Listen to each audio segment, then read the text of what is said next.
got a guy What a like that that's built shot. like that, the 6'4", that you got to transcend and all that.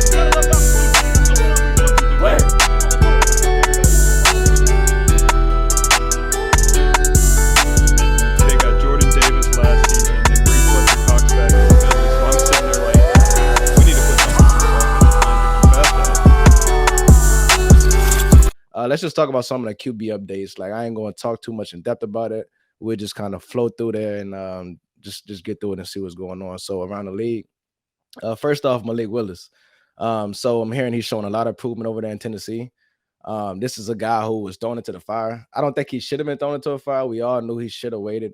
But it's interesting to see that he has like had the improvements and he's actually outperforming Will Levis, who a lot of people was high on this year. I wasn't, but how do you feel about that first and foremost? With the Tennessee quarterback room, I don't know what to believe. I don't think Malik Willis is a starting quarterback in the NFL. I don't. I think there was a lot of room for improvement there. And I would say I think Tannehill's probably still the best quarterback on that roster. But if he is outperforming Will Levis, that's another problem that you have on your hands because you have spent a second round pick on Will Levis. So if you have a third round bust and a second round bust and an aging Ryan Tannehill, Yeah. now where are you at in Tennessee, man? I thought, for Tennessee, that they should have made a move at the quarterback position in free agency.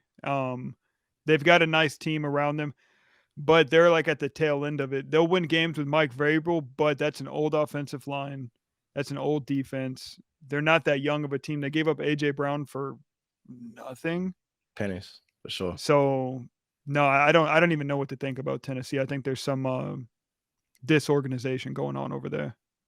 And I think this, like you said, it's the last year. I think for sure, I think Derrick Henry would spend his last year over there. If he's not dealt, prior to the trade deadline and anything like that. And I think for real, the best thing to do right now is just kind of cut the band-aid off on Ryan Tannehill. I think you still can compete in that division, but I think right now, with the Texans getting their franchise quarterback, with the Colts also possibly getting their franchise quarterback, these teams are already one step ahead of you as far as like the future. So if you are leaning towards the future, yeah, I think you go ahead and see what these young guys got. Because if not, you might have to pivot fast. Um, Exactly. uh, as far as other things, we just talked about Anthony Richardson. I heard he's another guy. He's over there turning his early. A lot of people felt like he would struggle fast on the ball. Now, we all see the highlights of him like thrown into the nets and things like that. I don't take too much from that. Everybody in shorts and jerseys is not the real thing. I don't think they're playing at full speed. But I think the biggest thing that stand out to me is him like grasping the playbook and actually being ahead of the curve. And I think that's big. So I don't know what to expect from Anthony Richardson like day one, but I do like his prospects and where he could be. Like mid-season and going to next year for sure. One thing I know for sure, when high school, I used to wet those nets up in warm ups, man. Yeah, Like anybody can do that. But with Anthony Richardson, I think, character wise, like we just keep hearing everything positive. Like character wise, he's staying back to help clean when he doesn't have to. His head is in the playbook. Like he's doing everything right to make a name for himself off the field. And I want to know, can that translate onto the field? Because in Florida, man, he wasn't the best quarterback on the field most games. And in Florida, you play a lot of heavy competition, but he was one of the most athletic guys on the field.